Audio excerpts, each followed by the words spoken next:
Hi guys, I'm Matt from Presets for All, and today I just want to talk to you about impulse response and how to install our impulse responses. So let's start trying to answer to the question, what is an impulse response?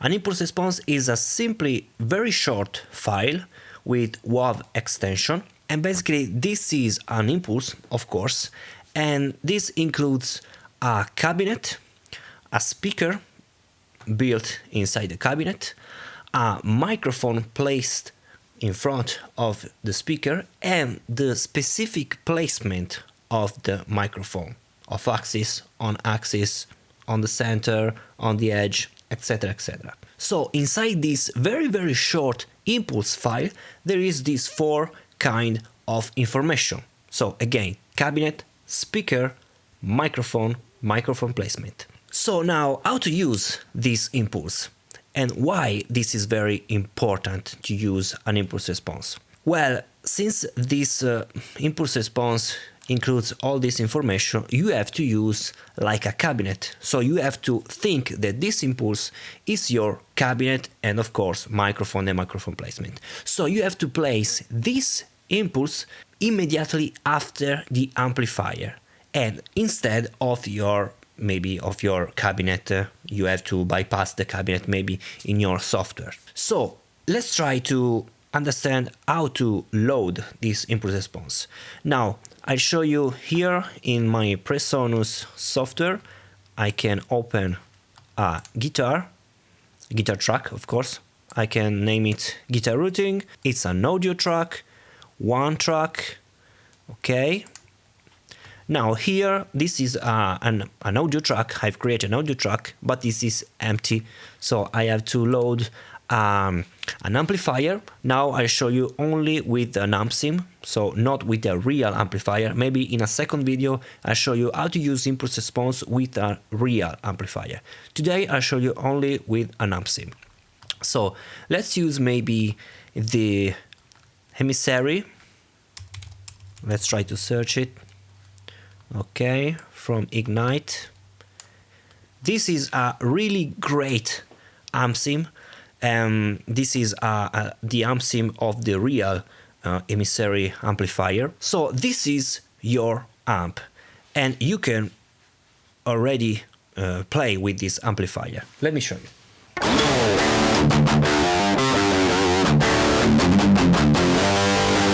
It's pretty bad, right? Because this is only the amplifier. So this is the sound of your amplifier. If you take the sound of your real amplifier without a cabinet, this is the sound that you get. So this is pretty bad. So we have to load our impulse response after this Ampsim. How to do that? Well, in this case, this plugin does not have the possibility to load an impulse response inside this plugin, like for example Guitar Rig, Amplitube, Neural DSP. Those kind of plugins allow to load impulse response inside the software. This not so. We have to use an plugin in our DAW. You can use whatever kind of plugin. There are so many kind of plugin to load for free impulse response. LePoCab. There is also a Keyfire, Nadir, Nadir, I think it's called. You can search something on the net, you will find. But inside Studio One, there is a free plugin that is called Open Air. So you have to search it. Here it is. Okay, this is the plugin. This is basically an IR loader, convolution IR loader. So you can load a reverb, whatever kind of impulse response. Now I want to load an impulse response of a cabinet. So let's search our impulse response. For example, I can go to my impulse response folder, loading maybe David Laboga IR package that you can download from the website. I can choose my speaker, K100 for example, a sample rate, this is good, and of course a microphone, and of course a microphone placement. So maybe in the center of axis Okay, now let's listen how it sounds. Pretty bad. Why this? Because you have to pay attention all the sound, all the signal of your amplifier have to go inside the impulse response, because all the signal of your amplifier, of your real amplifier, goes to your cabinet. So here you have to place the mix to 100, because all the signal goes to this. This is your cabinet. You have to think that this is your cabinet with your microphone. All the signal goes here. And you have to delete all the sort of fade, of course. In other kind of plugin, you can find, instead of mix, you can find, name it as wet and dry. Of course, the dry signal goes to 0 and the wet signal goes to 100. This is how it sounds.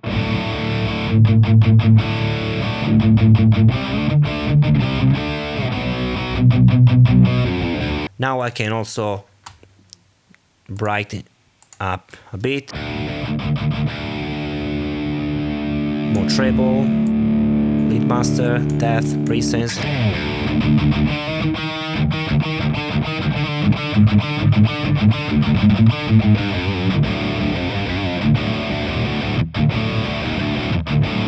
And I can also change my impulse response. Again, I can change maybe the same cabinet but different position, should be darker. Or I can also change the package, maybe a different package that you can also find on the website. Angle, IR angle, vintage 30 speakers, AKG, microphone with the second position.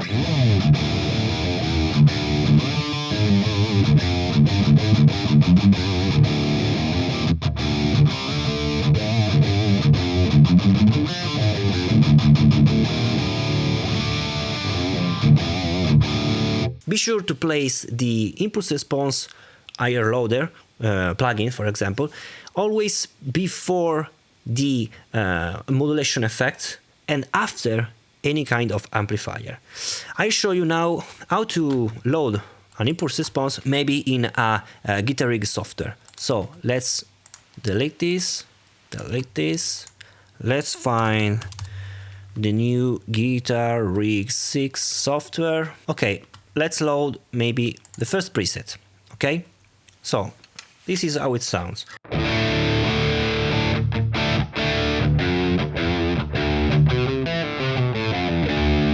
So now I want to use an impulse response.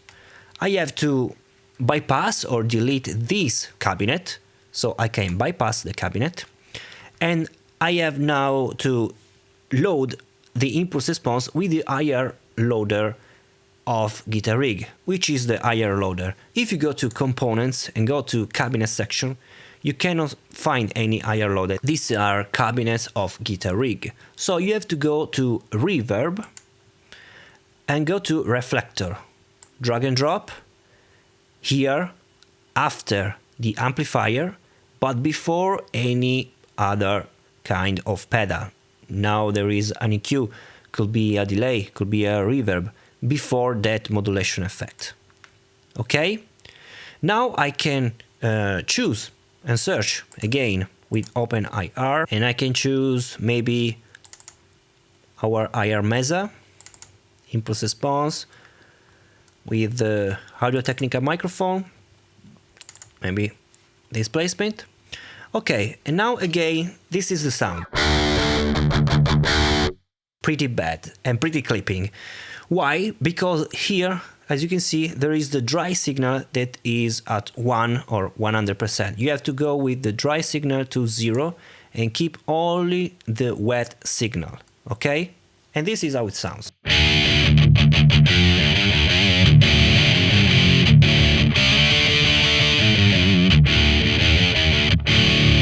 I can also change the kind of input response.